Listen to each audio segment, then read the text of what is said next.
en l'an 1980, dans une contrée isolée de Normandie, la disparition inexpliquée de 4 religieuses laissa leur communauté soudée dans un état de deuil profond et de conjectures angoissantes.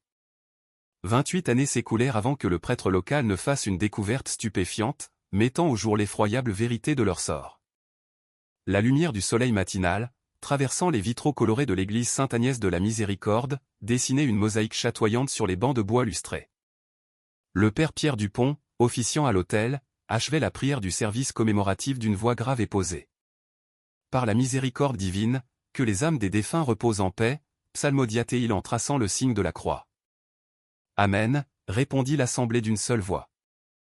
Le père Pierre contempla les fidèles réunis, des visages ridés par le temps, quelques paroissiens dans la force de l'âge, et une poignée de jeunes. Tous étaient venus en ce jour de recueillement pour honorer la mémoire des 4 sœurs évaporées 28 ans plus tôt, jour pour jour.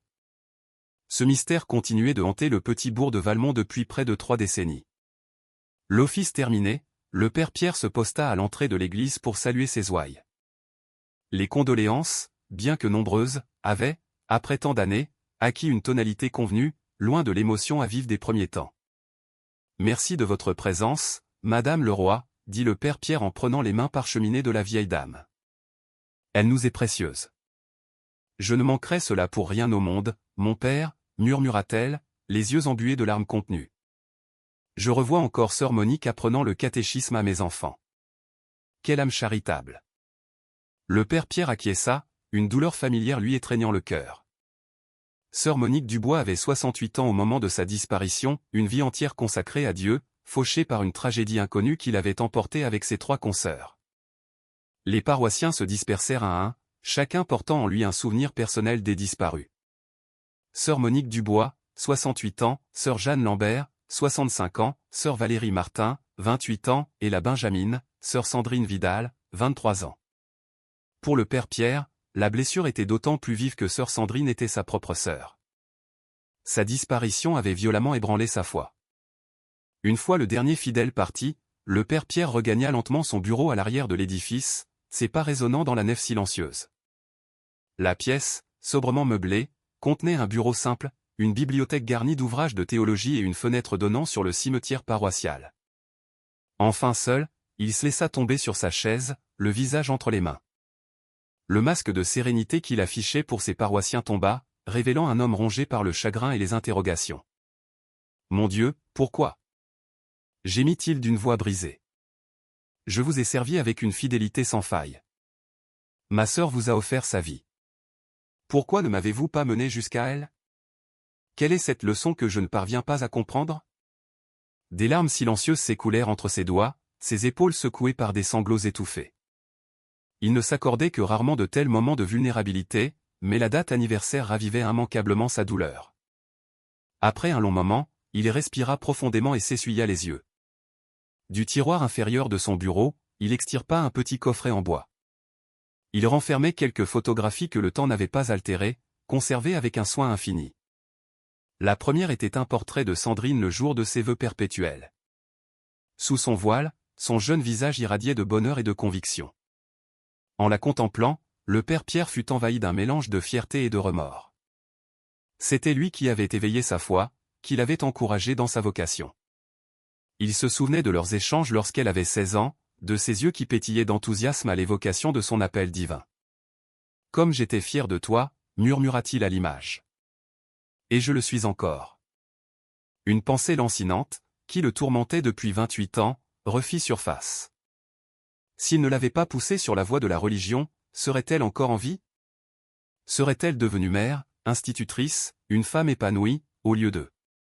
Au nom du Père, du Fils et du Saint-Esprit, s'exclama-t-il vivement, se signant pour chasser cette idée blasphématoire. Il ne pouvait se résoudre à douter des desseins de Dieu, même dans ses heures les plus noires. Il reposa la photo de Sandrine et en saisit une autre, le dernier cliché connu des 4 religieuses.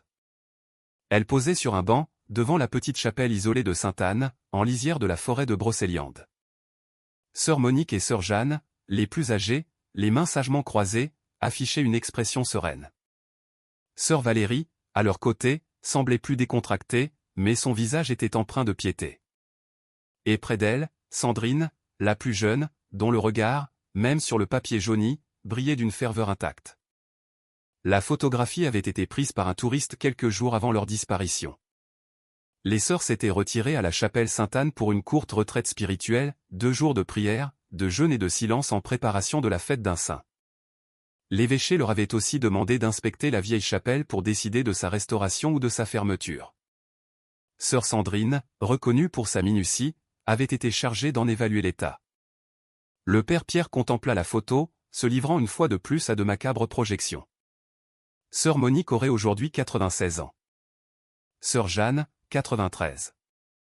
Si, par un improbable miracle, elles avaient survécu, elles ne seraient plus que de vieilles femmes chenues. Mais Valérie n'aurait que 56 ans, et Sandrine, 51, elle pourrait encore être dans la fleur de l'âge. Il se remémora les jours et les semaines de recherches effrénées qui avaient suivi leur disparition. La police avait ratissé la forêt, fouillé les fourrés, exploré les collines avoisinantes. Des battues avaient été organisées dans les fermes, les villages et les hameaux des environs. En vain. Pas le moindre indice. Aucun vêtement, aucun objet personnel, aucune trace de lutte. Comme si les 4 femmes s'étaient évaporées.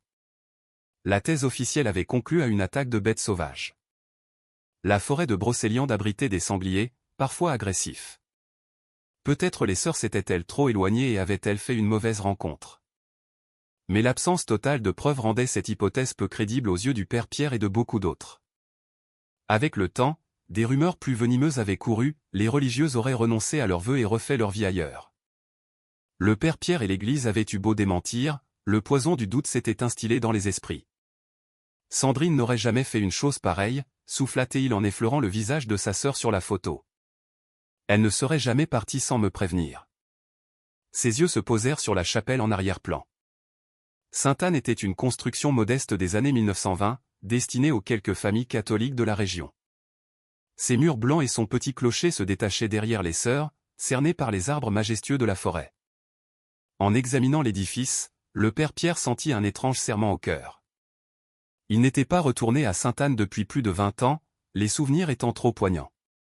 Mais aujourd'hui, en cet anniversaire, une pulsion irrépressible le poussait à y retourner, à fouler le sol que sa sœur avait foulé, à prier là où elle avait prié.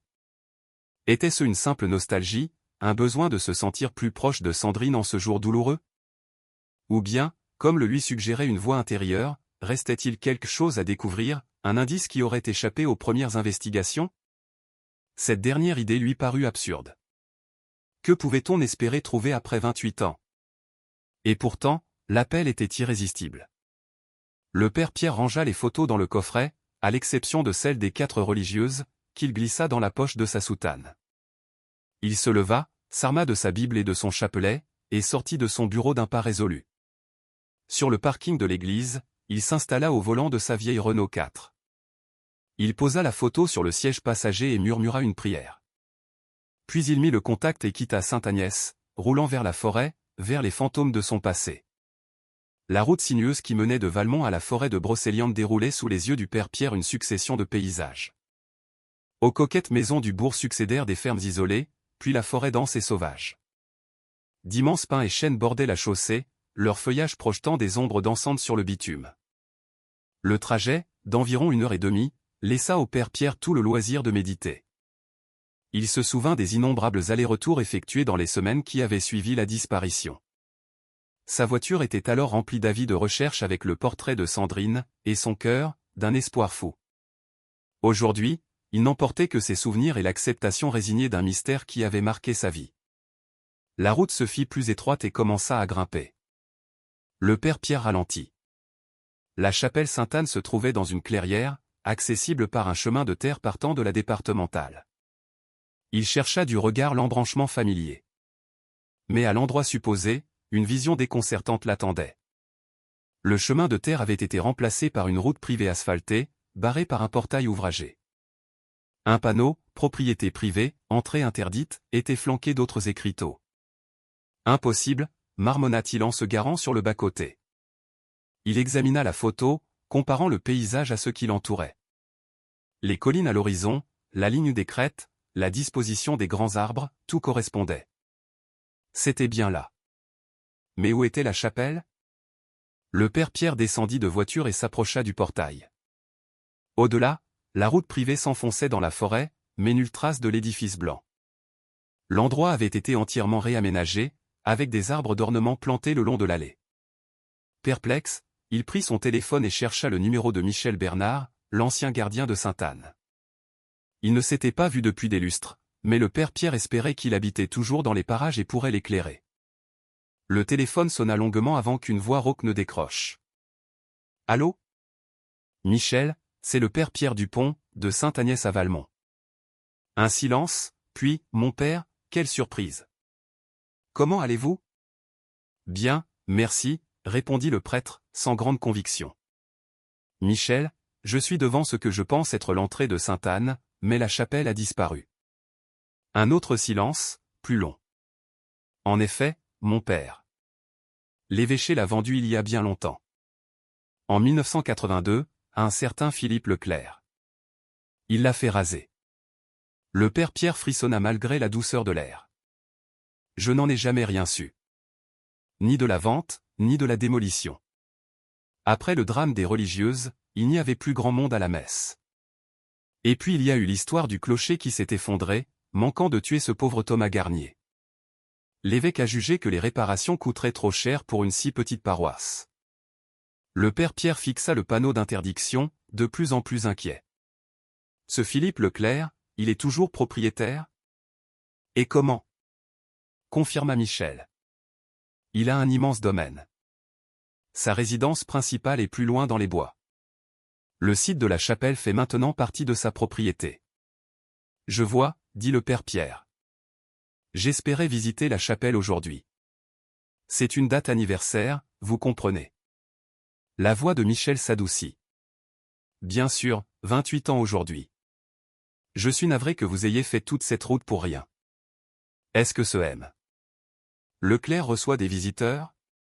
Si je lui expliquais la situation. » « Franchement, il n'est pas réputé pour son amabilité, » prévint Michel. « C'est un solitaire, un ours. Il ne fréquente personne. » Le père Pierre soupira, déçu. « Merci pour ces renseignements, Michel. »« Attendez, mon père, » reprit Michel, plus enjoué. « J'habite à un quart d'heure d'ici. J'ai récupéré quelques objets de la chapelle avant qu'elle ne soit fermée. La croix de l'autel, des missels. Venez les voir si le cœur vous en dit. »« C'est très gentil à vous, » dit le père Pierre. « J'y passerai peut-être. Mais avant, je vais tenter de parler à M. Leclerc. Vous sauriez comment me rendre à sa maison ? » Michel eut une hésitation. « Il y a bien la route privée, mais le portail est toujours fermé. Vous pouvez faire le tour par la route publique. Elle passe non loin de chez lui. » Après avoir noté les indications, le père Pierre remercia Michel et raccrocha. Il retourna à sa voiture, indécis. La raison lui dictait de respecter la tranquillité de Philippe Leclerc et d'aller directement chez Michel. Mais une force irrésistible le poussait à prendre la route publique menant au domaine Leclerc. 20 minutes plus tard, il longeait une petite route bordant la propriété de Leclerc. Entre les arbres, il aperçut des pelouses impeccables et une vaste bâtisse aux allures de grandes maisons de campagne. C'était une demeure impressionnante, sur 3 niveaux, tout en pierre et en bois, avec d'immenses baies vitrées et plusieurs terrasses surplombant la forêt. Un luxe qui détonnait dans ce paysage rural. Le père Pierre trouva une petite aire pour se garer près d'une entrée de service. Il ajusta son col romain et se dirigea vers la résidence, partagée entre la détermination et l'appréhension. Un sentier d'allée le mena, à travers des jardins soignés et le long d'un bassin d'agrément, jusqu'à la porte d'entrée. Le raffinement des lieux était indéniable, mais le père Pierre éprouvait un malaise diffus. Il gravit les marches et frappa à la lourde porte en chêne. Elle s'ouvrit sur-le-champ. Un homme grand, athlétique, la soixantaine, en tenue de sport de marque, apparut. Il avait les cheveux poivre et sel coupés courts et tenait une laisse en cuir. Son expression, d'abord neutre, se crispa en voyant la soutane du père Pierre. « C'est pourquoi » lança-t-il d'un ton sec. « Bonjour » répondit le père Pierre avec un sourire affable. « Monsieur Philippe Leclerc » La mâchoire de l'homme se contracta. Lui-même. « Et vous violez une propriété privée. Veuillez excuser mon intrusion. Je suis le père Pierre Dupont, de l'église Sainte-Agnès de la Miséricorde à Valmont. » Il lui tendit la main, que Philippe Leclerc ignora. Que me voulez-vous? Aboya le clerc en resserrant sa prise sur la laisse. Le père Pierre retira sa main, s'efforçant de garder son calme face à une telle hostilité. J'aimerais vous parler quelques instants. Je suis passé par le site de l'ancienne chapelle Sainte-Anne et j'ai été surpris de ne plus la voir. Si vous avez constaté sa disparition, pourquoi venir m'importuner? Gronda le clerc. J'ai eu au téléphone Michel Bernard, l'ancien gardien. Il m'a dit que vous aviez racheté le terrain. Je voulais simplement me reprocher d'avoir acheté une parcelle qui était sur le marché? Le clerc fit un pas menaçant vers le prêtre, qui recula instinctivement. Vous êtes de ceux qui croient que cette terre est sacrée? L'évêché ne l'a pas jugée ainsi en la vendant. Non, pas du tout, s'empressa de dire le père Pierre en levant les mains. Loin de moi cette idée. J'étais simplement curieux. Cette chapelle avait une valeur sentimentale pour moi, et j'ignorais qu'elle avait été détruite. Le clerc parut se calmer un peu, mais son visage resta fermé. Maintenant, vous le savez. Elle n'est plus là, et c'est tant mieux. Je n'ai plus à supporter cette satanée cloche qui me vrillait le crâne 3 fois par jour. Le père Pierre se sentit obligé de réagir. La sonnerie de l'Angélus est une magnifique tradition, monsieur le clerc. Elle invite les fidèles à la prière, elle commémore l'incarnation. C'est un rappel des choses saintes, de notre salut. Épargnez-moi votre prêchi-prêcha, railla le clerc. Pour prier, les gens ont des applications sur leur téléphone.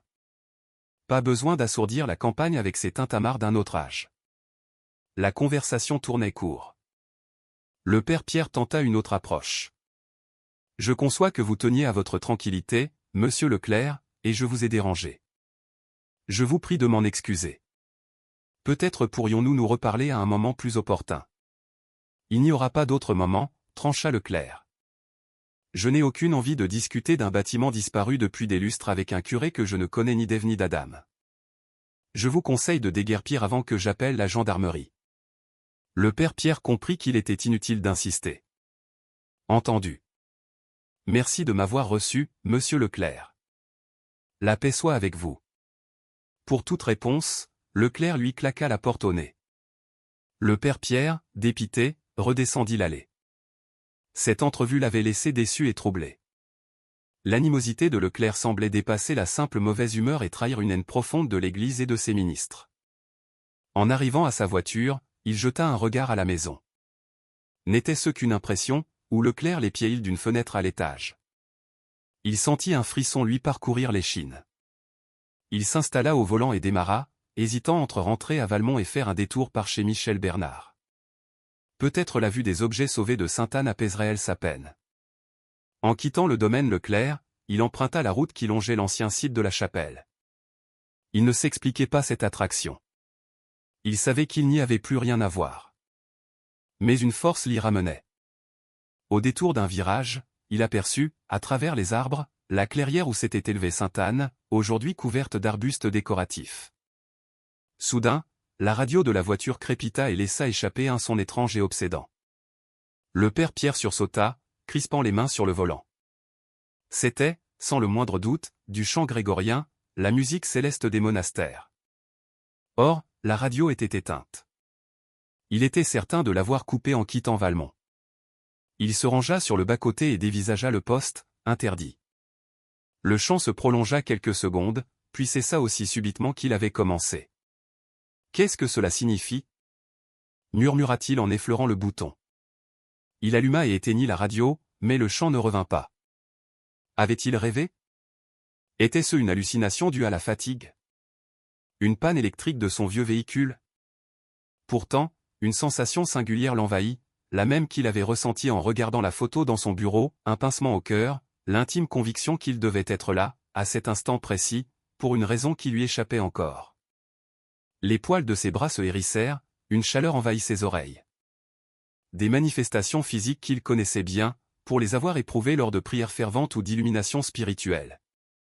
Son directeur de conscience au séminaire lui avait appris à y voir de possibles signes de l'Esprit Saint. Le chant ténu s'éleva de nouveau de la radio muette. Cette fois, le père Pierre fut certain de ne pas l'imaginer. Une voix d'outre-tombe semblait l'appeler, le guider.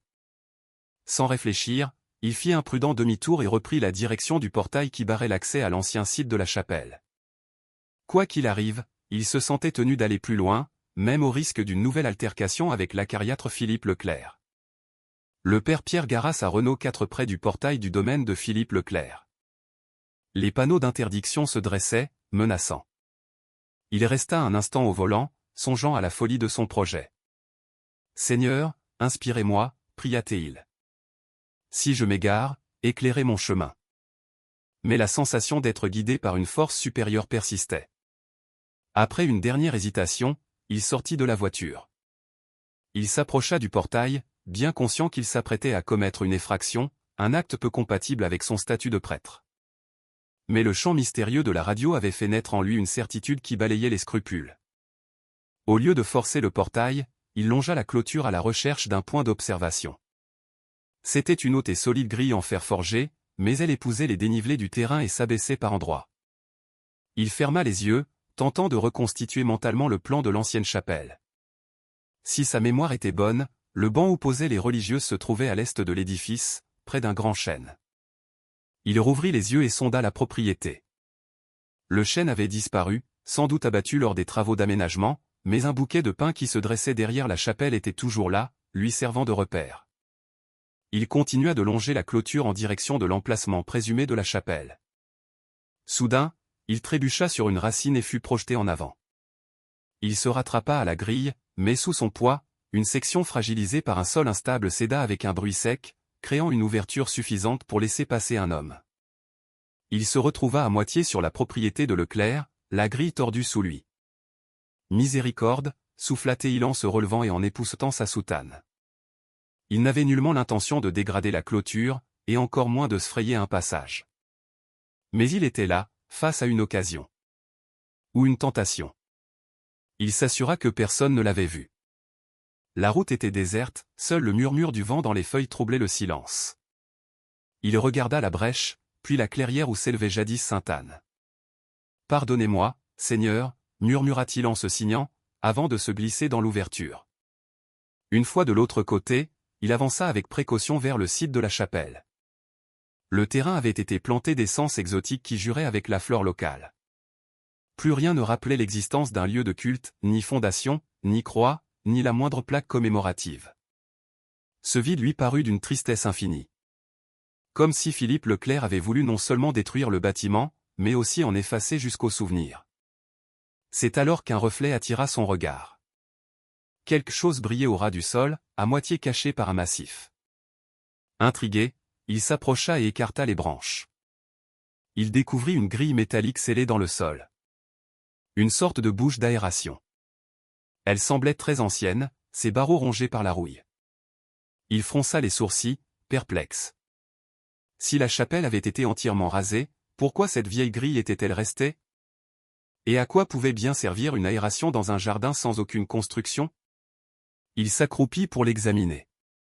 Le style était ancien, peut-être des années 30 ou 40, avec des motifs en volute. Un détail qui contrastait avec l'esthétique épurée du domaine de Leclerc. En se penchant, il perçut un son qui montait de la grille, si faible qu'il crut d'abord l'avoir imaginé. Mais le son se répéta, un fredonnement doux et mélodieux, suivi d'une toux sèche. Son sang se glaça. Le fredonnement ressemblait au chant grégorien entendu dans sa voiture, mais il ne s'agissait ni d'une interférence radio, ni d'une hallucination. Quelqu'un se trouvait sous ses pieds, là où s'était dressée la chapelle Sainte-Anne. « Il y a quelqu'un » appela-t-il à voix basse. Le fredonnement se poursuivit, imperturbable. La personne, au fond de sa cachette, ne l'entendait probablement pas. Il se releva, l'esprit en ébullition. Les implications étaient terrifiantes. Que faisait cette cavité souterraine à cet endroit? Et surtout, qui s'y trouvait? Il balaya les environs du regard, s'attendant à voir surgir Philippe Leclerc, furieux. Mais la propriété était calme, et apparemment sans surveillance dans ce secteur. La maison principale était masquée par des arbres, et il ne vit aucune caméra. Il sortit son téléphone de sa poche et composa le 17, la main tremblante. Gendarmerie nationale, bonjour. Je suis le père Pierre Dupont, dit-il à voix basse. Je me trouve sur la propriété de monsieur Philippe Leclerc, près de la D37, sur le site de l'ancienne chapelle Sainte-Anne. Il hésita, conscient de l'invraisemblance de son récit. Je crois qu'une personne est séquestrée sous terre.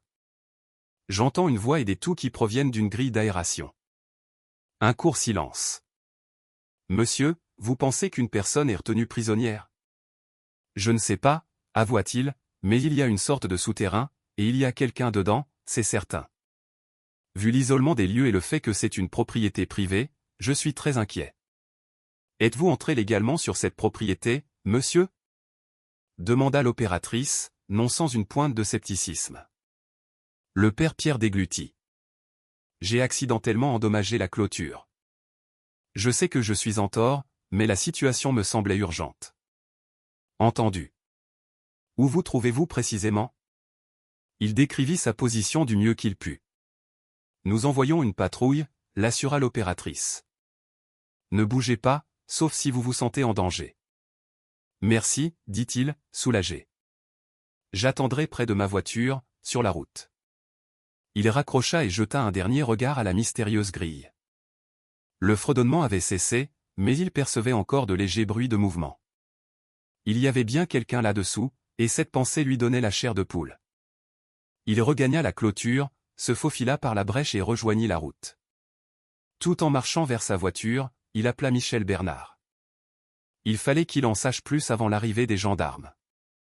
Michel, c'est encore moi. Une question cruciale, du temps de la chapelle, y avait-il un sous-sol, une crypte, quelque chose sous le bâtiment? Michel parut surpris. Non, mon père. La chapelle reposait sur une simple dalle en béton. Rien en dessous. Pourquoi cette question? Le père Pierre lui raconta sa découverte, la grille, les bruits. C'est impossible, affirma Michel. Il n'y a jamais rien eu sous Sainte-Anne. J'ai été gardien pendant 20 ans, je le saurais. Alors, ça a été construit après la démolition, conclut le père Pierre. Quand Philippe Leclerc a acheté. C'est très inquiétant, admit Michel. Que allez-vous faire? J'ai prévenu la gendarmerie. Ils arrivent. J'y vais aussi, décida Michel. Je connais le coin comme ma poche. J'y suis en 10 minutes. Le père Pierre le remercia et raccrocha. Il s'installa dans sa voiture, égrenant son chapelet et priant pour l'inconnu, qui se trouvait sous la terre de Sainte-Anne. Assis dans sa voiture, le père Pierre laissait glisser les perles de son chapelet entre ses doigts, récitant des prières machinalement.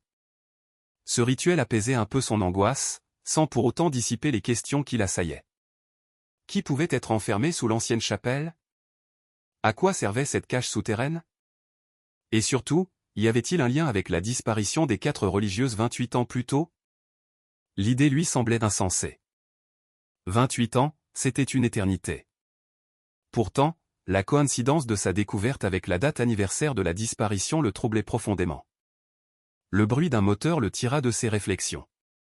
Une vieille Citroën 2CV arriva et se gara derrière lui. C'était Michel Bernard. L'ancien gardien descendit de voiture, le visage soucieux. « Père Pierre » dit-il en s'approchant. « Les gendarmes ne sont pas encore là ?»« Non » répondit le prêtre en sortant de sa voiture. « Merci d'être venu si vite. » Michel hocha la tête, inspectant la route et le portail du domaine. « Je repense à ce que vous m'avez dit. C'est aberrant. Si Leclerc avait fait creuser un sous-sol à l'emplacement de la chapelle, ça se serait su. On ne fait pas ça sans engin de chantier. Sauf s'il l'a fait petit à petit, suggéra le père Pierre, ou s'il a utilisé une cavité naturelle. Michel secoua la tête. Il n'y a pas de grotte par ici. C'est de la roche dure sous une mince couche de terre. Le hurlement des sirènes mit fin à leur conjecture. Un véhicule de gendarmerie apparut au détour de la route, gyrophares allumés, et s'arrêta devant la Renault 4. 2 hommes en descendirent, un plus âgé, aux tempes grisonnantes, et un plus jeune, à la silhouette affûtée et à l'allure martiale. Leur galon indiquait qu'ils appartenaient à la gendarmerie de Seine-Maritime. « Père Dupont » demanda l'aîné d'un ton professionnel mais courtois. « Oui, adjoint. Merci d'être venu. » Le père Pierre présenta son compagnon. « Voici Michel Bernard, qui fut le gardien de la chapelle Sainte-Anne, autrefois située sur cette propriété. L'officier salua Michel d'un signe de tête. Adjoint Jean-Luc Moreau, et mon collègue, l'adjoint Lucas Dubois. La centrale nous a informé que vous aviez entendu des bruits suspects provenant d'un souterrain sur une propriété privée. Pouvez-vous nous relater les faits? Le père Pierre raconta comment il était arrivé là, comment il avait accidentellement franchi la clôture et découvert la grille d'aération d'où provenaient les sons. Il insista sur ses regrets d'avoir violé la propriété, ce que l'adjoint Moreau balaya d'un geste. La sécurité de la personne est notre priorité, dit-il. L'effraction est secondaire si quelqu'un est en danger. Michel intervint, j'ai entretenu Sainte-Anne pendant plus de 20 ans. Il n'y a jamais eu de souterrain. Ce qui est là a été construit après l'arrivée de Philippe Leclerc. Le jeune gendarme, l'adjoint Dubois, qui prenait des notes, leva la tête. Monsieur Leclerc est un notable de la région. Ce sont des accusations graves. Je comprends, dit le père Pierre. Je n'accuse personne. Je me contente de rapporter ce que j'ai entendu et d'exprimer mon inquiétude. L'adjoint Moreau parut convaincu. C'est votre droit. Montrez-nous cette grille. Monsieur Bernard, puisque vous connaissez les lieux, voulez-vous bien nous accompagner? Volontiers, répondit Michel. Les 4 hommes se dirigèrent vers la brèche dans la clôture et pénétrèrent sur la propriété. Le père Pierre les mena jusqu'au massif qui dissimulait la grille. La voilà, dit-il en écartant les branches. L'adjoint Moreau s'accroupit pour l'inspecter. C'est un travail ancien. Ça ne colle pas avec le reste de l'aménagement. L'adjoint Dubois le rejoignit et éclaira l'intérieur avec sa torche. On ne voit rien. Le conduit bifurque à 2 mètres de profondeur. Chut, écoutez, dit le père Pierre. Ils firent silence, tendant l'oreille. Pendant une longue minute, on n'entendit que les bruits de la forêt, le chant des oiseaux, le frémissement des feuilles. Le père Pierre craignit que la personne se soit tue en entendant leur voix. Puis, une voix de femme, faible mais distincte, s'éleva en un fredonnement. C'était une mélodie ancienne et poignante, un air sacré que le père Pierre, malgré la voix chevrotante, reconnut aussitôt. Le Salve Regina, murmura l'adjoint Moreau, visiblement ému. Michel confirma d'un signe de tête. L'antienne à la Vierge, chantée depuis des siècles dans les monastères. Le fredonnement se poursuivit quelques instants, puis fit place à une respiration difficile et à une toux rauque. Les 2 gendarmes échangèrent un regard lourd de sens. L'adjoint Dubois se redressa, le visage grave. Il y a bien quelqu'un là-dessous, et cette personne semble en mauvaise santé. Il faut parler à monsieur Leclerc sur le champ, décida l'adjoint Moreau. Il s'agit maintenant, au minimum, d'une assistance à personne en danger. Je ne comprends pas, dit Michel, déconcerté. Cette grille n'existait pas du temps de la chapelle. Il n'y avait pas de sous-sol. Comment est-ce possible? C'est ce que nous allons découvrir, répliqua l'adjoint Moreau, qui avait endossé son rôle d'enquêteur. Allons à la résidence. Ils retournèrent sur la route et montèrent dans leur véhicule. Suivant la voiture de la gendarmerie, le père Pierre et Michel rejoignirent la demeure de Philippe Leclerc. Le bâtiment, déjà impressionnant, leur parut encore plus menaçant, ses nombreuses fenêtres semblables à des yeux scrutant leur arrivée.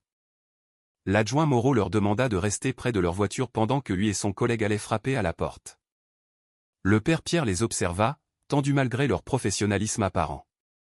Après une longue attente, la porte ne s'ouvrit pas. C'est de l'arrière de la maison que surgit Philippe Leclerc, toujours en tenue de sport, tenant en laisse un imposant berger allemand.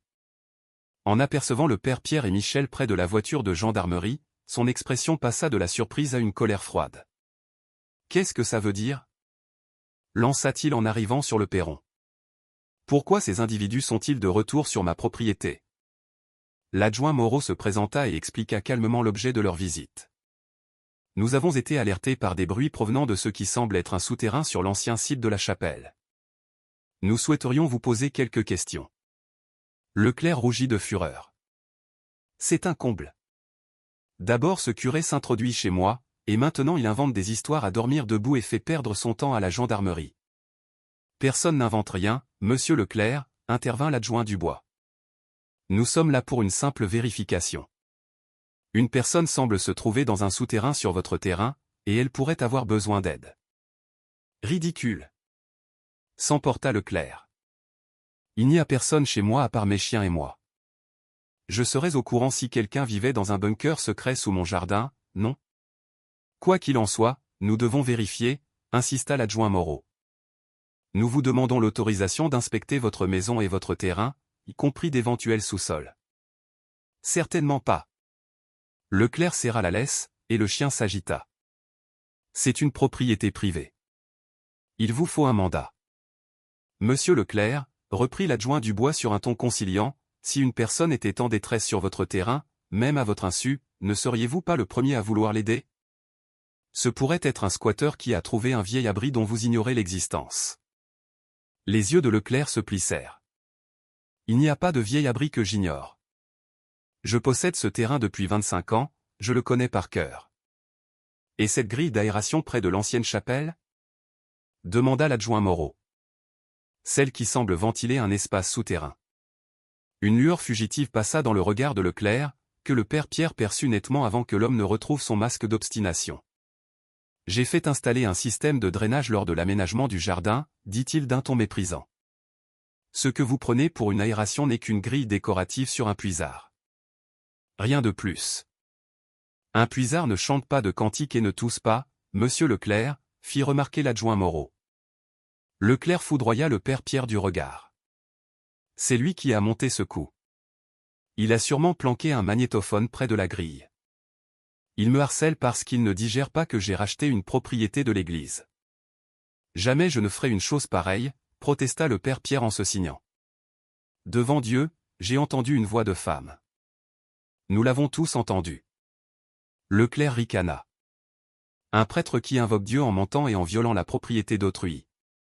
Pathétique. Assez, monsieur Leclerc, le coupa l'adjoint Moreau. Nous vous demandons de coopérer.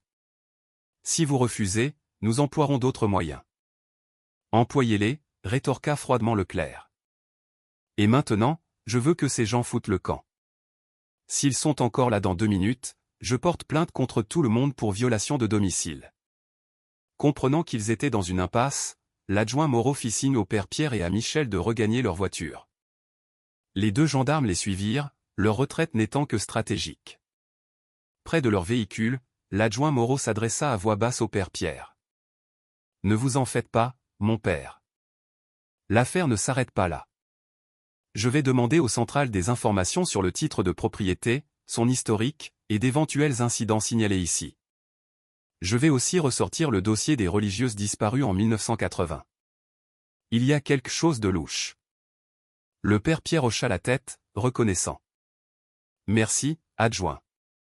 Je sais que tout cela paraît incroyable, mais je suis convaincu que quelqu'un est en danger. Je vous crois. Nous avons tous entendu quelque chose, assura le gendarme. Reste à savoir quoi exactement. L'enquête le dira. Allez chez monsieur Bernard pour l'instant. Nous vous tiendrons au courant. Le court trajet jusqu'à la maison de Michel se fit en silence, les 2 hommes absorbés par leurs pensées. C'était une petite maison de bois en retrait de la route, entourée de grands pins dont les ombres s'allongeaient dans la lumière déclinante. C'est modeste, mais c'est chez moi, dit Michel en faisant entrer le père Pierre. L'intérieur était simple mais chaleureux, avec des meubles patinés par le temps, des trophées de pêche et quelques photos au mur. C'est un havre de paix, dit sincèrement le père Pierre, remarquant la croix accrochée au-dessus de la cheminée. Tandis que Michel préparait le café, le père Pierre s'installa dans un fauteuil. J'ai gardé des souvenirs de Sainte-Anne, lança Michel de la cuisine. Ils sont dans une malle. Je vous montrerai ça après le café. Le père Pierre acquiesça, l'esprit toujours obsédé par la grille et la voix mystérieuse. Michel, pourquoi l'évêché ne m'a-t-il jamais averti de la vente de la chapelle? J'étais déjà curé de Sainte-Agnès, et ma propre sœur avait disparu là-bas. On aurait dû me consulter. Michel revint avec 2 tasses fumantes. La décision a été prise à l'archevêché de Rouen. Ça n'a pas été très bien géré, c'est vrai. Après le drame, il n'y avait plus de fidèles. Et puis il y a eu l'accident du clocher. Que s'est-il passé au juste? Demanda le père Pierre en buvant une gorgée de café. Un problème de structure, expliqua Michel. La chapelle datait des années 20 et n'avait jamais été entretenue. Un dimanche de 1981, le clocher s'est lézardé. La cloche, qui pesait bien 150 kilos, s'est décroché et a manqué d'écraser le pauvre Thomas Garnier, qui me remplaçait ce jour-là parce que j'avais la jambe dans le plâtre. Il n'y a pas eu de blessés? Non, par miracle. Mais ça a été le coup de grâce pour l'évêché. Le bâtiment a été déclaré dangereux et fermé sur le champ. Début 1982, ils ont préféré le vendre plutôt que de payer les réparations. Le père Pierre réfléchit. Et Philippe Leclerc l'a racheté juste après. Exactement. Il a payé cash, et bien plus que le prix du terrain, ce qui a fait jaser. Mais l'évêché avait besoin d'argent pour la cathédrale, alors ils n'ont pas cherché plus loin. Qu'a fait Leclerc de la propriété? Michel fronça les sourcils. Il a tout rasé immédiatement. En quelques jours, il y avait des bulldozers. Des gens du coin ont protesté, mais légalement, ils ne pouvaient rien faire. Ensuite, il a commencé à aménager le parc, mais il n'a jamais rien construit à l'emplacement de la chapelle. Avez-vous remarqué des travaux bizarres? Quelque chose qui pourrait faire penser à une construction souterraine? Rien de flagrant, dit Michel, avant de s'interrompre. Quoique. En 1983, des gens ont entendu des bruits de machines la nuit, et il y a eu des plaintes pour des vibrations. Le père Pierre se redressa, vivement intéressé. Des vibrations, comme un tremblement de terre? C'est la conclusion des autorités. Une petite secousse sismique. Mais c'était bizarrement localisé. Certains ont pensé que Leclerc creusait quelque chose. Et personne n'a enquêté? Michel haussa les épaules. Un gendarme est venu, n'a rien vu d'anormal, et l'affaire a été classée. Leclerc a toujours eu le bras long. Il fait des dons généreux, il a des amis haut placés. La conversation dévia sur d'autres sujets. Le temps passa. Le téléphone du père Pierre sonna, brisant la quiétude. Père Dupont. Mon père, adjoint Moreau à l'appareil. Le ton de l'officier était vif, déterminé. J'ai du nouveau. J'ai contacté la juge Nathalie Martinez. Elle a pris l'affaire au sérieux et nous a délivré un mandat de perquisition pour suspicion de séquestration. Un immense espoir souleva le père Pierre. C'est une excellente nouvelle, adjoint. Nous retournons chez Leclerc d'ici 1 heure. Je vous préviens, mais je dois vous demander de rester à l'écart. C'est une opération officielle. Je comprends, dit le père Pierre, bien qu'il brûlât d'envie d'y être.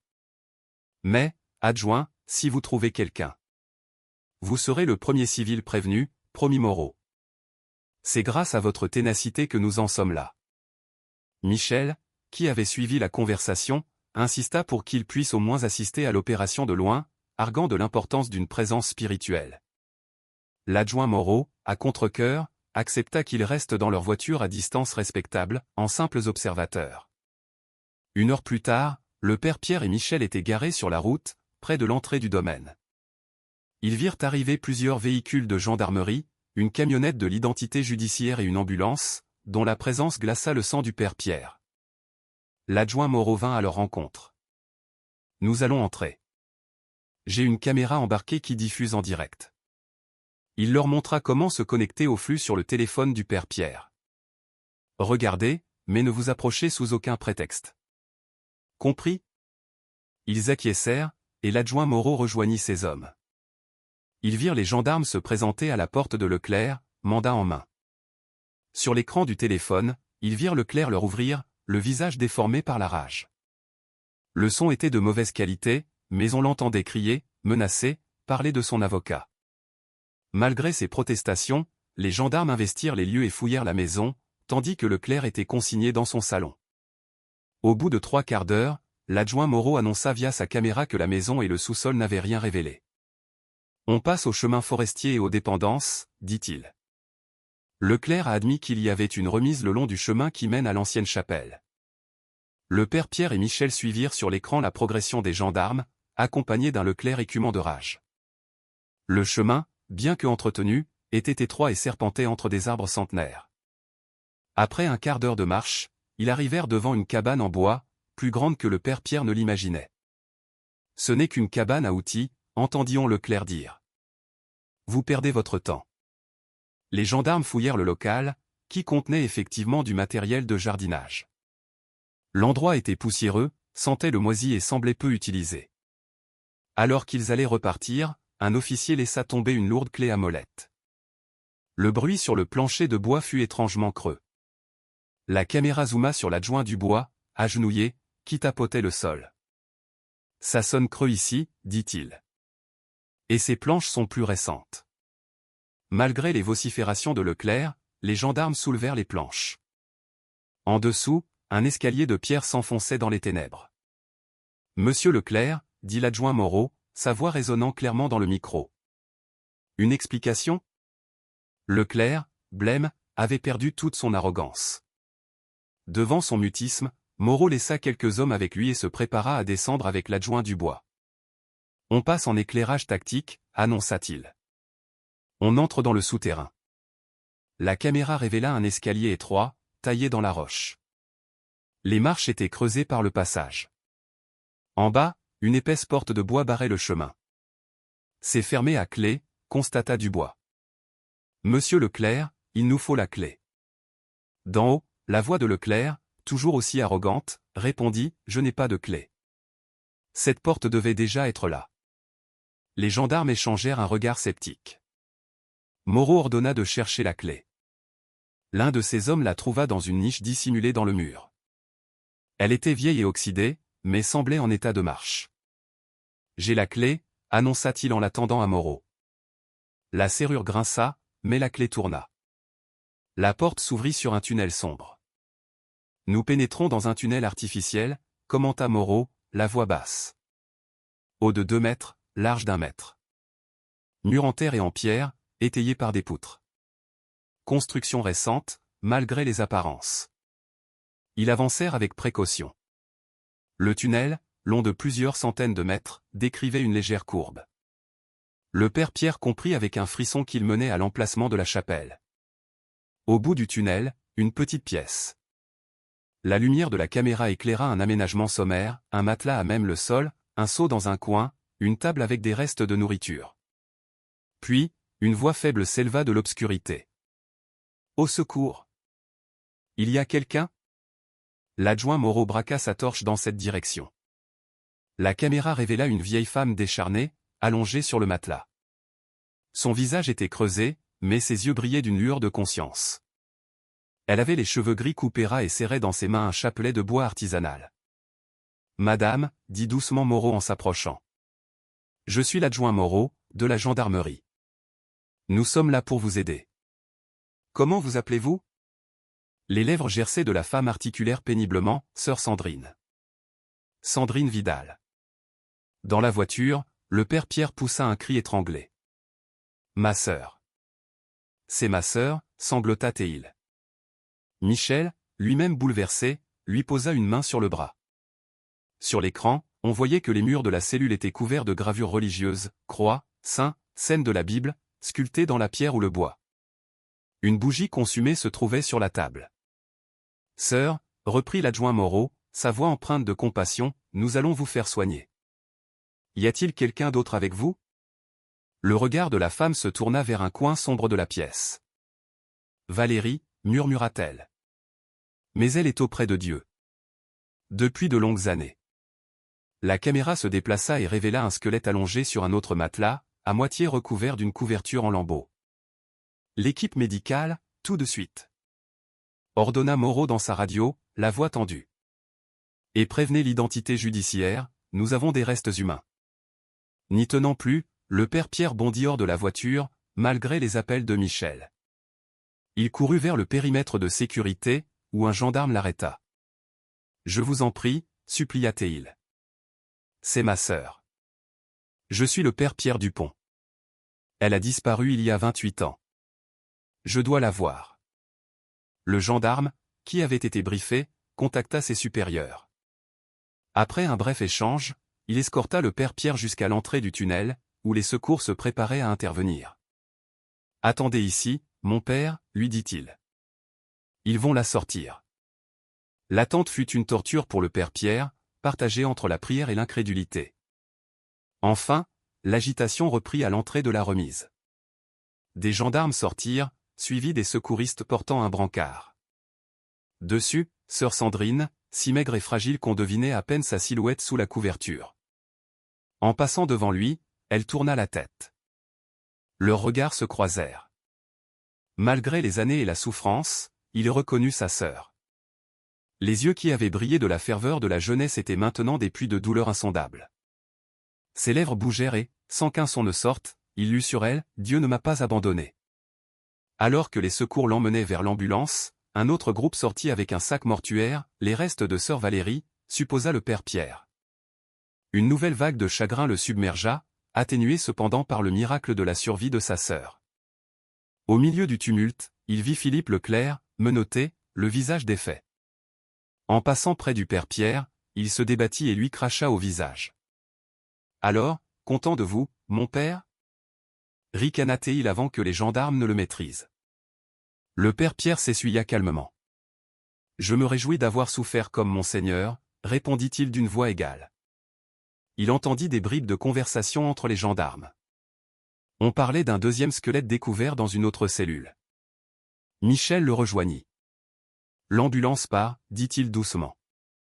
Allons à l'hôpital. » Le père Pierre hocha la tête, incapable de parler. Ils retournèrent à la voiture de Michel et suivirent l'ambulance qui s'éloignait sirène hurlante, emportant la miraculée d'un cauchemar de 28 ans vers la lumière et la liberté. Les néons des urgences jetaient une lumière crue sur le quai des ambulances où les secouristes faisaient entrer sœur Sandrine. Arrivés juste derrière, le père Pierre et Michel se précipitèrent, mais furent arrêtés par une infirmière. « Je suis désolée, mon père, dit-elle avec fermeté mais douceur. Vous ne pouvez pas la suivre. Les médecins ont besoin d'espace. Son état est très précaire. » « Je comprends, » répondit le prêtre, bien qu'il désirât ardemment rester près de sa sœur. « Mais je suis son seul parent.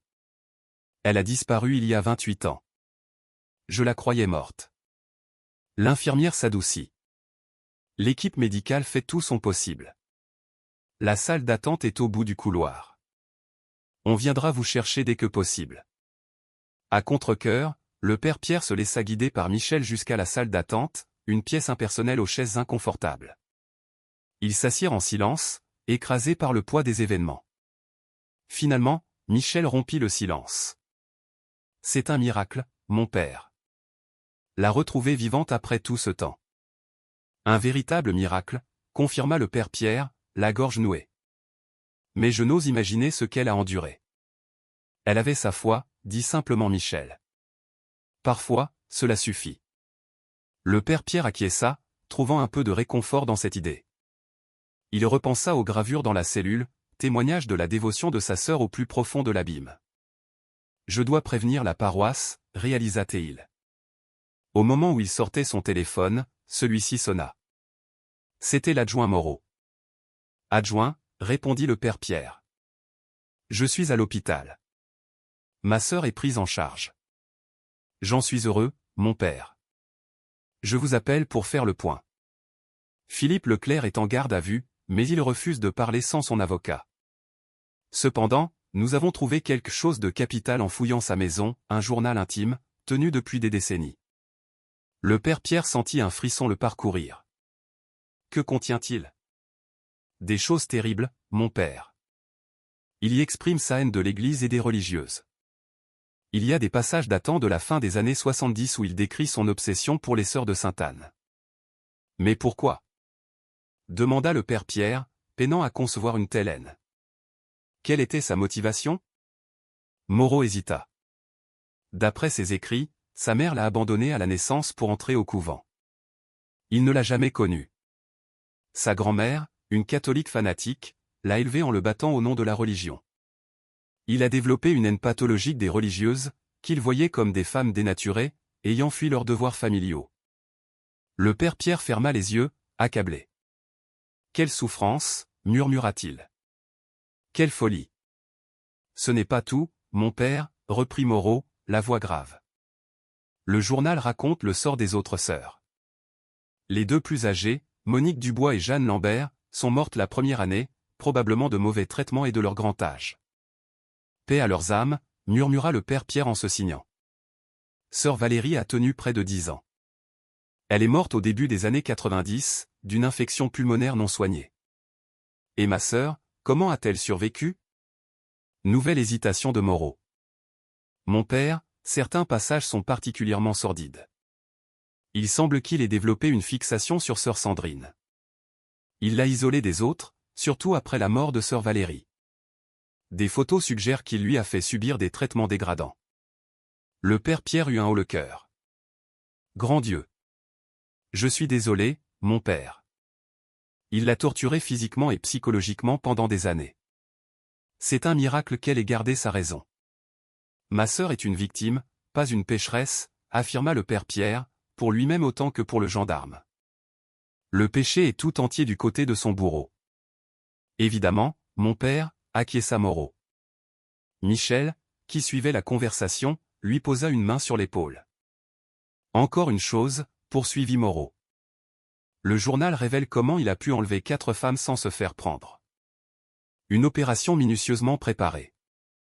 Il les épiait depuis des mois. Quand il a su qu'elle serait seule en retraite, il a saisi l'occasion. Comment les a-t-il fait disparaître sans laisser de traces? Demanda le père Pierre. Il s'est présenté comme un voisin, leur apportant du café. Le café était drogué. Les 2 aînés se sont endormis. Quand les plus jeunes les ont couchés, il est entré et les a maîtrisés. Il a commencé par les plus faibles. Votre sœur a tenté de s'enfuir, mais il l'a assommée, puis droguée. Le père Pierre frémit à l'idée de la terreur de sa sœur. Il les a sortis par une porte de service, de nuit, et les a chargés dans sa voiture. Puis il a nettoyé la chapelle de fond en comble, brûlant leurs affaires, leurs lettres, leurs literies. Il a même lavé le sol à la soude pour effacer toute trace. Quand l'alerte a été donnée, il n'y avait plus rien. Et l'enquête? Demanda le père Pierre. En 1980, les enquêtes en milieu rural étaient rudimentaires, expliqua Moreau. Peu de moyens, des techniques balbutiantes, des archives inexistantes. Les recherches n'ayant rien donné, l'affaire a été classée. Leclerc n'a jamais été soupçonné. C'était un notable, sans casier judiciaire. Et puis il a racheté la chapelle via une société écran, conclut le père Pierre. Et il l'a démolie pour être tranquille. Exactement. C'est après qu'il a construit les cellules et le tunnel. D'où les bruits et les vibrations signalés en 1983. Mais personne n'a rien vu? S'indigna Michel. Le père Pierre relaya la question à Moreau, qui soupira. D'après son journal, il aurait versé des pots de vin à certains fonctionnaires pour qu'ils ferment les yeux. Nous allons enquêter là-dessus. Un médecin en blouse s'approcha. Père Dupont, le frère de sœur Sandrine? Le père Pierre mit fin à l'appel et se tourna vers elle. Oui. Comment va-t-elle?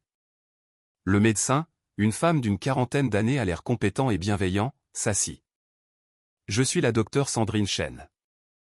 Votre sœur est stable, mais son état est très grave. Elle souffre de malnutrition sévère, d'atrophie musculaire, d'une carence en vitamine D, et porte les séquelles de fractures mal soignées. Le père Pierre encaissa le diagnostic. Le plus urgent, poursuivit la docteure Chen, est de la réhabituer à un environnement normal. Après des décennies sous terre, son système immunitaire est à 0.